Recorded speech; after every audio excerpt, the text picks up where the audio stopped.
Hi guys, welcome to super coaching regulatory bodies by text book. बहुत सारी speculations and discussions हो रहे हैं around the RBI grade A examination in 2025 और उसका सबसे मेजर रीजन ये है कि अराउंड 1400 वैकेंसीज जो है वो खाली हैं आरबीआई में ग्रेड ए पोजीशन के लिए। और ये इन्फॉर्मेशन बेसिकली रिसेंटली अभी आरटीआई से मिली है। तो अब यहाँ पर एग्जाम होगा या एग्जाम नहीं होगा, इसको लेकर बहुत सारे कयास लगाए जा रहे हैं। एग्जामिनेशन हो भी सकता है, नहीं भी हो सकता है। क्या ग्रेड ए पोजीशन के लिए एग्जाम होगा या आरबीआई असिस्टेंट को ही प्रमोट करके उन वैकेंसीज को फिल किया जाएगा? तो ऐसी बहुत सारी स्पेकुलेशंस हैं। बट मीनवाइल अगर आप ये भी माने कि एग्जामिनेशन होने वाला है तो उसके लिए आप एलिजिबल होना चाहिए, राइट? तो यहां पर as a part of this discussion we are going to discuss about the expected eligibility for the RBI grade A examination 2025। I am not saying कि एग्जाम यहां पर होने वाला है। बहुत सारे जो स्पेकुलेशन चल रहे हैं उन्हीं स्पेकुलेशन में बेसिकली हम भी कुछ ना कुछ डिस्कशन कर रहे हैं ताकि आपको अवेयरनेस रहे चीजों की, ताकि आप एक माइंडसेट रखें कि यार एग्जाम अगर होगा तो बेसिकली मैं उस एग्जाम में अपियर होऊंगा और मैं एक मेरे पास अपॉर्चुनिटी होगी कि मैं आरबीआई में एंटर कर सकता हूं। ऐसा ना हो कि स्पेकुलेशंस तो चल रहे हैं, ठीक है, बातें हो रही हैं, डिस्कशंस हो रहे हैं बेस्ड ऑन सम बेसिस। तो अगर आप उससे अवेयर नहीं है तो इसका ये मतलब नहीं कि वो चीज नहीं होगी। तो बेहतर है कि अवेयरनेस रखें उसके रिगार्डिंग, ठीक है। अगर एग्जाम होता है वेल एंड गुड, आपके लिए एक एडिशनल अपॉर्चुनिटी होगी।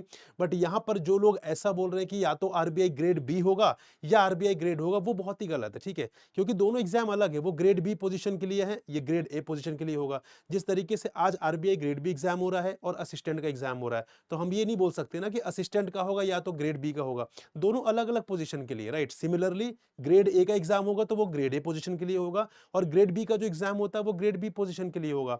तो कहने का मतलब है कि अगर एग्जाम होता भी है then you will have an additional opportunity to get into RBI as a RBI grade A officer. मतलब बी के फॉर्म में है, असिस्टेंट के फॉर्म में है, एक और नया आपके पास एक रास्ता खुल जाएगा ग्रेड ए के रूप में आरबीआई में एंटर करने का। सो बहुत अच्छी बात है, ये पॉजिटिव चीज है। इसको आप नेगेटिव वे में ना लें, इसको बल्कि पॉजिटिव वे में लेकर अपनी प्रिपरेशन को और ज्यादा आप यहाँ पे बूस्ट कर सकते हैं। मीनवाइल अब हम डिस्कस करते हैं गाइस यहाँ पे एक्सपेक्टेड एलिजिबिलिटी की। यहाँ पर एक्सपेक्टेड एलिजिबिलिटी क्या हो सकती है with respect to the RBI grade A examination. तो इसको समझने के लिए हमें देखना पड़ेगा बेसिकली एक तो जो अभी नबार्ड ग्रेड ए के लिए क्या यहाँ पे एलिजिबिलिटी है, and also we would be discussing about the existing eligibility for the RBI grade B examination, ठीक है। उसके बेसिस पर वी वुड बी डिस्कसिंग की एक्सपेक्टेड एलिजिबिलिटी क्या हो सकती है आरबीआई ग्रेड ए एग्जाम के लिए। तो यहां पर गाइस हम बात करें सबसे पहले नबार्ड ग्रेड ए एग्जाम के लिए, तो यहां पे एलिजिबिलिटी क्राइटेरिया दो बेसिस पर डिस्कस की जाती है, age wise eligibility and the educational qualification की एलिजिबिलिटी। तो यहां पर एज वाइज बात करें नबार्ड ग्रेड ए एग्जाम में जो बेसिकली एलिजिबिलिटी है that is candidate must be between 21 to 30 years of age age on the cut off date, ठीक है। तो कट ऑफ डेट बेसिकली हर बार नोटिफिकेशन में एक डेट मेंशन होती है। उस डेट पे आपको एजुकेशनल क्वालिफिकेशन वाला जो क्राइटेरिया होता है वो एलिजिबिलिटी फिल करनी पड़ती है, फुलफिल करनी पड़ती है। सिमिलरली आपको एज एलिजिबिलिटी वाला जो क्राइटेरिया है उसे भी उस डेट तक फुलफिल करनी पड़ती है। तो यहां पर हम बात करें नबार्ड ग्रेड ए में, तो यहां पर 21 मिनिमम 21 मैक्सिमम 30 आपकी यहाँ पर एज होनी चाहिए। यहाँ पे जो रिलैक्सेशंस प्रोवाइडेड है उसकी बात हम नहीं कर रहे हैं, ठीक है। हम जनरल कैटेगरीज की बात कर रहे हैं। रिलैक्सेशंस तो सेम ही है जो जैसा हम देखते हैं ओबीसी के लिए 3 इयर्स, ठीक है, एससी एसटी के लिए 5 इयर्स। तो वो सारी चीजें सेम रहने वाली, राइट। तो यहां पर बेसिकली ये है एज की, यहां पे 21 मिनिमम आपकी होनी चाहिए और 30 इयर्स यहां पे मैक्सिमम होनी चाहिए। बात करें यहां पे एजुकेशनल क्वालिफिकेशन की गाइस, तो यहां पे you must have a bachelor degree in any subject from any recognised university institution with a minimum 60% marks, ठीक है। और एससी एसटी पीडब्ल्यूबीडी एप्लीकेंट्स के लिए यहां पे 55% है। तो यहां पर बैचलर डिग्री भी है, तो यहां पे बेसिकली आप किसी भी बैकग्राउंड में, किसी भी बेसिकली आपने डिसिप्लिन में अगर ग्रेजुएशन डिग्री है आपके पास, you would be eligible provided आपको यहाँ पे मिनिमम 60% मार्क्स वाला जो क्राइटेरिया है वो फुलफिल करना पड़ेगा। और अगर आप इन कैटेगरी से बिलोंग करते हैं तो वो क्राइटेरिया आपके लिए कम होकर 55% हो जाएगा, ठीक है। और अगर आप बेसिकली यहाँ पे सपोज आप बैचलर डिग्री के थ्रू या ग्रेजुएशन डिग्री के through if you are not eligible then you can also apply for this examination based on the post graduation degree.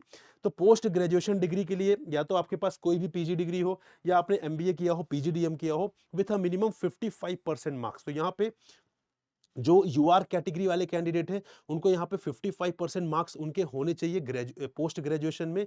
और अगर यहाँ पे SC ST and PWBD applicants हैं सो दे should have 50% in aggregate in the post graduation degree। ठीक है, और या तो फिर आपने सीए, सीएस, आईसीडब्ल्यूए और पीएचडी किया हो कहीं से, देन इन दैट केस आप भी एलिजिबल रहेंगे। एक चीज़ समझिए, यहाँ पर ये दोनों क्वालिफ़िकेशन नहीं चाहिए आपको, ठीक है? यहाँ पे इनमें से कोई एक, अगर आप इसमें आपके पास ये है, ये नहीं है, तब भी आप एलिजिबल हैं, ठीक है? अगर आपके पास बेसिकली ये है बट यहाँ पे आपके मार्क्स कम हो रहे हैं, ठीक है? सपोज़ 55% मार्क्स ही हो रहे हैं, लेकिन पोस्ट ग्रेजुएशन में you are having 60 degree for sorry 60% for example, तो इन दैट केस आप पोस्ट ग्रेजुएशन के थ्रू यहाँ पे एलिजिबल रहेंगे। तो ये दोनों नहीं चाहिए, इनमें से कोई अगर एक भी आप क्राइटेरिया फुलफिल कर रहे हैं, then in that case you would be eligible. तो यहाँ पर हम नाबार्ड ग्रेड ए की एलिजिबिलिटी क्यों डिस्कस कर रहे हैं, क्योंकि हम बात करने वाले हैं आरबीआई ग्रेड ए की। तो ग्रेड ए पोजीशन के लेवल पर लगभग जो एलिजिबिलिटी रहती है वो सिमिलर रहने की बहुत ज्यादा प्रोबेबिलिटी होती है। बात करें यहां पर अगर हम eligibility for RBI grade B exam, ठीक है, तो जो अभी ग्रेड बी एग्जाम होता है वहां पर what is the eligibility? So age-wise eligibility is same as we have discussed in the case of NABARD, that is 21 to 30. So minimum 21 and maximum 30 years should be there. तो वहाँ पे relaxations are not included, relaxations are separate. वो आपको पता ही है, ठीक है, वो अलग होती हैं। यहाँ पे जनरल कैटेगरी वाले कैंडिडेट्स के लिए it is 21 and minimum 21 years, maximum 30 years. बात करें यहाँ पे एजुकेशनल क्वालिफिकेशंस की गाइस, तो यहाँ पर भी you must have a graduation degree in any discipline, right? किसी भी डिसिप्लिन में आपके पास अगर ग्रेजुएशन डिग्री है और उसमें 60% मार्क्स है, if you are a unreserved category candidate, तो you are eligible to appear for the RBI grade B examination. और अगर आप एससी एसटी या पीडब्ल्यूबीडी एप्लीकेंट हैं, in that case 50% will also work. तो 50% भी आपके लिए यहाँ पर बेसिकली हेल्पफुल रहेगा। 50% मार्क्स के साथ भी आप यहाँ पर अप्लाई कर सकते हैं। बात करें यहाँ पे पोस्ट ग्रेजुएशन डिग्री की, तो अगेन इनमें से कोई एक ही होना चाहिए, ग्रेजुएशन या पोस्ट ग्रेजुएशन, दोनों होना कंपलसरी नहीं है, ठीक है? So suppose if you are not eligible with graduation degree, then in that case you can apply through post graduation degree if you have. तो post graduation degree again in any discipline, किसी भी discipline में अगर आपके पास post graduation degree है, then in that case यहाँ पे minimum 55% marks, ठीक है, आपके होने चाहिए। और यहाँ पे पासिंग मार्क्स दिया हुआ है for SC ST and PWBD applicants के लिए, राइट? तो यहाँ पे ग्रेजुएशन के केस में you must have a 60% marks, ठीक है, और यहाँ पे 55% marks in the case of post graduation degree, ठीक है? इस तरीके से आपको यहाँ पे होना चाहिए। अब यहाँ पे अगर हम एक चीज ऑब्जर्व करें गाइस, तो यहाँ पे अगर आप नाबार्ड ग्रेड ए और यहाँ पे आप अगर आरबीआई ग्रेड बी का यहाँ पर अगर आप देखेंगे एलिजिबिलिटी, तो लगभग सेम ही है, ठीक है? तो यहाँ पर जो एक्सपेक्टेड एलिजिबिलिटी है, हो सकती है यहाँ पर आरबीआई ग्रेड ए एग्जाम के लिए वो भी यहाँ पे सिमिलर रहने की ही बहुत ज्यादा प्रोबेबिलिटी है, क्योंकि हमने ग्रेड ए की भी एलिजिबिलिटी देख ली, नाबार्ड ग्रेड ए की, और हमने आरबीआई ग्रेड बी की भी एलिजिबिलिटी देख ली, जो कि दोनों ऑलमोस्ट सिमिलर ही हैं। तो यहाँ पर जो बेसिकली यहाँ पर एक्सपेक्टेड एलिजिबिलिटी हो सकती है आरबीआई ग्रेड ए की, वो बहुत ज्यादा यहाँ पर डिफरेंट होने के चांसेस नहीं है। तो यहाँ पर अगेन 21 टू 30 ये तो फॉर श्योर है रहेगी, क्योंकि आप कोई भी ग्रेड एग्जाम देख लीजिए, ठीक है, चाहे वो सिडबी हो, चाहे पीएफआरडी हो, चाहे आईएफएससी हो, कोई भी एग्जाम आप देख लीजिए वहां पर गाइस, तो वहां पर जो एज है वो 21 टू 30 ही होती है। तो एज वाइज तो ये श्योर है कि यहाँ पे 21 टू 30 ही रहने वाली है, ठीक है, इससे कम या ज्यादा नहीं होगी। बात करें एजुकेशनल क्वालिफिकेशन की, तो as we have discussed in the case of NABARD grade A also as well as RBI grade B also, दोनों में ऑलमोस्ट एजुकेशनल क्वालिफिकेशन वाला जो क्राइटेरिया है दैट इज ऑलमोस्ट सिमिलर। तो यहां पर भी सेम रह सकता है, ग्रेजुएशन विथ 60% मार्क्स, ठीक है? तो यहाँ पे graduation with 60% marks if you are having, then you may apply for the RBI grade A examination. And if you are candidate from SC ST and PWB BD background, then in that case you must have a 50% यहाँ पे आपके होने चाहिए, ठीक है? Similarly post graduation degree की बात करें, तो यहाँ पे मिनिमम 55% मार्क्स, राइट? और यहाँ पे पासिंग मार्क्स भी हो सकता है, या नाबार्ड की तरह यहाँ पे एक परसेंटेज भी मेंशन हो सकता है, जो हमने नाबार्ड के केस में देखा था यहाँ पे, दैट इज 50%, ठीक है?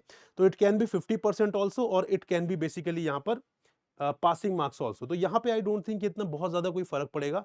मेजर जो कैटेगरी जो अनरिजर्व कैटेगरी है उनके लिए क्राइटेरिया सेम रहने की बहुत ज्यादा चांसेस है यहाँ पर, बिकॉज हमने नाबार्ड ग्रेड ए के भी देखा है और आरबीआई ग्रेड बी का भी देखा है। तो यहाँ पे ये सिमिलर रह सकता है, यहाँ पे ये तो सिमिलर है, ठीक है, बट यहाँ पे बेसिकली बात करें पासिंग मार्क्स की, तो पासिंग मार्क्स बेसिकली यहाँ पर हो भी सकता है और या तो यहाँ पे परसेंटेज भी मेंशन हो सकता है, ठीक है? सो वो कोई बहुत बड़ा इश्यू है नहीं यहाँ पर, वो चीज़ें यहाँ पे रिज़ॉल्व की जा सकती हैं। So guys this is the expected eligibility for RBI grade A examination. अब यहाँ पे हम ये नहीं बोल रहे कि एग्जामिनेशन होने ही वाला है, बट अगर जैसा डिस्कशन चल रहा है, अगर उसके बेसिस पर if notification is released, then in that case this can be the expected eligibility. So based on this, if you are eligible for RBI Grade B examination, then you are also eligible for RBI Grade A examination. But the important part is what should you do now, what is the conclusion and what you should do now right now. So देखिए यहाँ पर basically अगर हम बात करें guys syllabus point of view, because the most important part is the syllabus. So syllabus की बात करें so that would be almost similar, that would almost भी सिमिलर गाइस। तो यहाँ पे सिलेबस के पॉइंट ऑफ व्यू से बहुत ज्यादा टेंशन नहीं है, वो ऑलमोस्ट सिमिलर ही रहेगा। चेंज क्या हो सकता है, डिफिकल्टी लेवल कम होगा डेफिनेटली, ग्रेड बी से ग्रेड ए में डेफिनेटली यहाँ पर डिफिकल्टी लेवल तो कम करना ही पड़ेगा। फ्यू टॉपिक्स में भी एडेड, नए सब्जेक्ट ऐड करने का जो स्कोप है वो बहुत ज्यादा नहीं है, बहुत ही लिमिटेड है। तो वहां पे नए सब्जेक्ट तो ऐड नहीं हो सकता है। Definitely pattern can be change, ठीक है? तो पैटर्न के regarding we have already done a video, तो वहां पे you can watch the video on our YouTube channel only. वहां पर हमने बताया कि पैटर्न किस तरीके से हो सकता है। But as far as syllabus is same, syllabus is similar, in that case pattern में थोड़ा चेंज हो भी जाएगा, तो कोई बहुत ज्यादा फर्क नहीं पड़ेगा। For example if F M and E S I is introduce in phase 1 also, तो आई डोंट थिंक कि आपके लिए कोई बहुत बड़ा चैलेंज है, because if you are already preparing the ESI and FM component, then in that case it whether it is asked in phase 1 or phase 2 वो बहुत ज्यादा आपके लिए फर्क पड़ने वाला है नहीं, ठीक है? So the thing is कि syllabus is going to be similar, the main important part here. So यहाँ पे what is the correct thing, what is the right thing at this point of time? So at this point of time guys, you must start the preparation for RBI grade B examination. Reason being, this is a basically continuous examination जो हो रहा है, लगातार होता आ रहा है, and there is a very high probability कि next year भी होगा ही होगा, ठीक है? तो वहां पे आप प्रिपरेशन स्टार्ट करिए। In between if grade A notification come, so that is an additional opportunity for you, right? क्योंकि जो प्रिपरेशन आप वहां कर रहे हैं, same preparation would help you for the grade examination as well. तो आपको कुछ अलग से नहीं करना है, बस आपको ये सोचना है कि मैं एक एडिशनल अपॉर्चुनिटी भी मुझे मिल गई है, सेम प्रिपरेशन ही आपकी हेल्प करेगा। मतलब आप टाइम तो एक बार डिवोट कर रहे हैं, but you are preparing for both the examination, and that's a very perfect thing, that's a very best thing that you have at that point of time, right? तो यहाँ पे इन चीजों को ध्यान रखते हुए guys, do not delay your preparation, do not procrastinate your preparation. If you are serious, so guys this is the perfect time to start your preparation, ठीक है? ये मत वेट करिए कि let the notification come, then after that I would decide कि whether I should prepare start the preparation और not. क्योंकि अब जो लोग यहाँ पे प्रिपरेशन स्टार्ट कर रहे होंगे, उनको कहीं ना कहीं एज मिल जाएगा। नोटिफिकेशन तो आएगा ही, ठीक है? ए का भी आ सकता है, बी का भी आ सकता है, दोनों का भी आ सकता है, तो नोटिफिकेशन तो आएगा। द थिंग इज कि क्या आप उस टाइम पर प्रिपेयर्ड रहेंगे, ये सबसे बड़ा क्वेश्चन मार्क है। और इसीलिए प्रिपरेशन स्टार्ट कर दीजिए, प्रिपरेशन करेंगे, नोटिफिकेशन तो आना ही आना है, दोनों का भी आ सकता है, एक का भी आ सकता है, लेकिन आप किस लेवल पर तैयार रहेंगे वो सबसे बड़ा क्वेश्चन मार्क है, ठीक है? तो यहाँ पे आपके लिए जो परफेक्ट थिंग अभी हो सकती है, that is to start the preparation for RBI grade B examination, जिसकी श्योरिटी है, जो लगातार होते हुए आ रहा है। And guys if you are someone who is a very serious aspirant who want to seriously prepare for the RBI grade B examination and looking for the mentorship program, तो friends here we have started the mentorship program that is Lakshya 2.0, ठीक है? लक्ष्य 2.0 here we have started. इससे पहले हमने लक्ष्य 1.0 भी launch किया था, जो कि जहाँ पे क्लासेस चल रही हैं। उसके बाद बहुत सारे स्टूडेंट्स ने यहाँ पर बेसिकली रिक्वेस्ट किया कि 2.0 भी लॉन्च करिए। Reason being this is a comprehensive course, this is a foundation course, जहाँ पे we are covering each and everything in very detail, considering that you are completely new to the subject, ठीक है? इसीलिए यहाँ पे due to इस कॉम्प्रिहेंसिवनेस, यहाँ पे स्टूडेंट्स वर रिक्वेस्टिंग अस कि सर एक बार 2.0 फिर से लॉन्च करिए। तो that is why we have launch this 2.0। और यहाँ पर अगेन द फेज 2 क्लासेस है started from 18th of December, 18th of December से क्लासेस स्टार्ट हुई हैं। तो अभी बहुत ज्यादा क्लासेस नहीं, बहुत ही लिमिटेड क्लास हुई हैं। And guys and number of classes are about to come, ठीक है? And if you are preparing for RBI grade B examination guys, so this is going to be one of the best course I can say, and this can be a game changer for you. Reason being, you can see here we are providing you 550 plus live classes. Now you would say sir, everyone is providing the live classes, what is different here? So guys, यहाँ पे live classes में we are not only focusing on syllabus completion, but our main purpose is basically, main objective of these classes is basically conceptual understanding, right? Then we are focusing on foundation building part. We are focusing on knowledge enrichment, and obviously syllabus would be completed. तो guys यहाँ पे if you are someone who is from non-commerce background, who is from non-finance background, who is from non-commerce background, who is from non-economics background, who, if you want to start the preparation from very scratch, guys, this is going to be a game changer for you, because here we are going to focus on each and every area. क्योंकि यहाँ पे अगर आपने कभी economics नहीं पढ़ी है, अगर आपने कभी फाइनेंस नहीं पढ़ा है गाइज, तो ये आपके लिए बहुत चैलेंजिंग सिचुएशन है, ठीक है। तो आपको लग रहा होगा यार मैं कैसे स्टार्ट करूंगा, मेरे लिए नया कंपोनेंट है। Keeping this in mind we are starting the class, जहां पर हम बिल्कुल स्क्रैच से स्टार्ट कर रहे हैं in a very layman language with very realistic example, so that आप एक लेवल प्लेइंग फील्ड पर आप आ सके और वहां से कॉम्पीट करें किसी के साथ, ठीक है। यहाँ पे बहुत इसीलिए आई एम सेइंग कि this is going to be a game changer for you. 220 plus mock test would be there, guys. यहाँ पे mock test would be of top notch quality based on the pattern and the requirement of the examination. One-to-one mentorship will be provided as a part of this course. So whenever you feel lost in the preparation, whenever you feel कि you need mentorship, तो वहां पे you just need to basically book a slot and you can connect with any mentor whom you want to connect. That is up to you. तो यहाँ पे आप रहेंगे और आपके साथ मेंटोर रहेगा, ठीक है। आप जो भी यहाँ पे पूछना चाहते हैं that you can ask and he will resolve all your doubts, ठीक है। फर्दर यार we are providing a descriptive answer writing. So descriptive answer writing में here we are not only focusing on की बस हम आपकी कॉपी इवेल्युएट करेंगे, that's a very important part. उसके साथ हम वी विल बी डिस्कसिंग कि किस तरीके से आपको यहाँ पे आंसर राइटिंग करनी है, what are the important areas which you have to focus. वो सारी चीज फोकस करते हुए गाइज हम आपको इवेल्युएशन प्रोवाइड करेंगे आपकी स्ट्रेंथ और वीकनेस के अकॉर्डिंग। सो आपका स्ट्रेंथ एरियाज क्या है दैट विल बी टोल्ड, आपके वीक एरियाज क्या है that will be told, and we will tell you कि how to improve your weak areas, how to continue your strengthen areas, and how to basically how to make your weaker areas stronger, ठीक है। तो वो सारी चीजें हम यहाँ पर डिस्कस करेंगे बहुत डिटेल में। After that interview guidance programme would also be provided. तो यहाँ पे ना सिर्फ mock interview will be provided, but उसके साथ साथ जैसे ही फेज 2 का रिजल्ट आएगा then we would help you कि how to fill the DAF, what are the questions that can be asked in the interview based on your profile, based on your educational background and work experience. So वो सारी चीजें हम आपकी help करेंगे, and also we would be conducting multiple mock interviews through which you can be prepared for the D-Day, ठीक है। और साथ में top quality of notes would be provided. So I told you guys कि यहाँ पे this is a comprehensive course. So if you are having this then you are not supposed to have anything.